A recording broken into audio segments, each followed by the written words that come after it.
All right, my darling. Thank you. Let's see. You are Jamie? Yes, you have to say the last name to see if they react to it. Can I try it? Jamie Marco? Let's try this again. Marco! You're famous. You're famous. Good. All right, Jamie. And your topic is? The power of your attitude. Okay, good. All right. Here's Jamie. Imagine waking up in the morning and waking up late.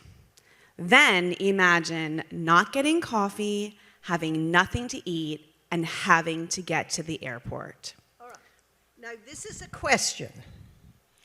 If you say, and this is, you do research with your friends. If you say, imagine waking up, do you assume it's the morning? Then you don't need to tell them it's the morning. Jerry Seinfeld said, I consider it a good day's work when I can cut a 5-word sentence or an 8-word sentence down to 5. In his case, it's funnier. In our case, it's more memorable. So imagine waking up. So let's do this a sentence at a time. All right?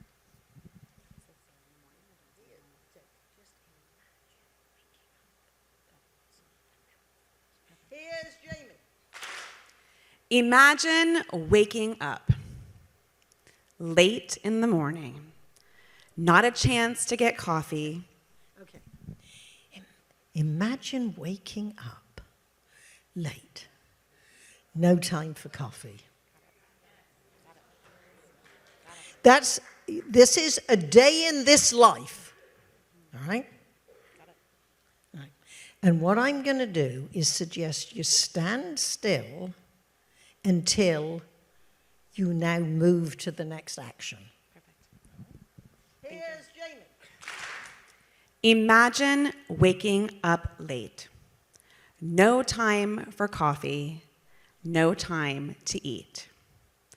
And you have to get to the airport as fast as possible. You're now angry and hungry, which makes you what? Angry. Exactly. And I remember my most recent time doing just that. I rushed to the Tampa International Airport trying to get to my flight. Good. Now, what I'm going to suggest, this is good. So you see, at the beginning, slow down slightly because we all have accents to somebody. When they get used to the sound of our voice, that's fine. But when you're rushing to the airport, you still need to have pauses. But you can race to the airport because race is a visual word. So then you would speed up slightly because the audience is then with you. All right? Thank you. Good job.